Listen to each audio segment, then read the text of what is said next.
Mum Guilt in Estate and Letting Agency. Today I'm joined by the wonderful Juli Poulton and her husband Chris, who are estate agents from sunny Sunderland. You have 7 children between you. You run a 300 office managed letting agency with an estate agency attached to it. How do you get past your mum guilt?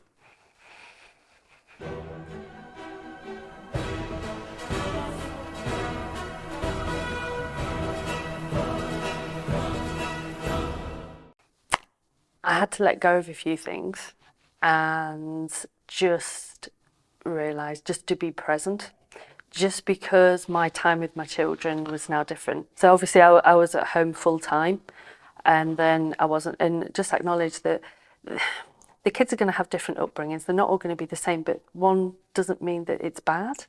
You know, they're just different opportunities and different things that the kids see. So making time for the kids, making them a priority, making sure we're there at the handovers. So it's me or Chris that'll take them to school, and it's 9 times out of 10 me or Chris that'll be picking them up.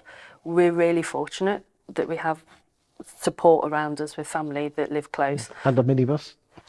Used to, not anymore. We've got the 2 cars now, but no, just making those times count and putting yourself in the child's eyes. They're not going to remember all of the, you know, the piles of washing and this, that and the other. What they are going to remember is the time that you spent with them. What about the judgment of others?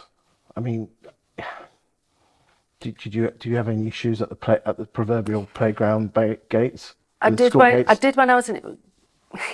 I got to graduate from Key Stage 1 yard this year. Is the first year that I've not been in Key Stage 1 yard. Nor the other mothers will know what I'm talking about there. For 18 years I've been in Key Stage 1 yard, and there's more judgment within the schoolyard and the WhatsApp groups than there is anywhere else. And I just think people just need to be kinder and accept that you're just doing the best that you can. And being at home is a brilliant thing if you can do it. But if you can't, for whatever reason, for financial reasons or for your own mental health or whatever, that's also okay. And that's also good. I know you've had 7 children, so you've battled it through it. Mm-hmm. What advice would you give to any mums out there on how to deal with that judgment? Let them. If they're going to judge, they're going to judge. You can't change that. Yeah, how do you stop it letting affecting you? Have you ever had to have a word with Julie and just say, come on, let's not worry about what that bitch says? No, but I don't think Julie's kind of wired. I'm not wired that way. But way, also, it's never been a huge issue from that. I think it's more the internal thought of missing out on things, as opposed to the external judgment. Yes, but that internal thing has come from external influences. No, it isn't. I think Julie's biggest challenge with mum guilt is her feeling as though she's missing out on time with the kids, rather than her feeling as though that other people are looking at her. Yeah, but you remember it's the time. It's actually the quantity, not the quantity, but the quality of the time. Yeah. And that's the key. And I think for me, one bit of advice is decide on a red line. So for us, picking up and dropping off at school was kind of a red line, and that we just said, we're going to do that. We've got parents, both sets of parents live within 2 minutes walk of the school. We could just literally every day say, could you do this, could you do that? But we made a conscious decision. So I think you have to make some conscious decisions on saying, that's the red line for us. For some it might be we all eat together on a blah-de-blah or whatever it might be, but just have something where you can say, you know, we said we were going to do that.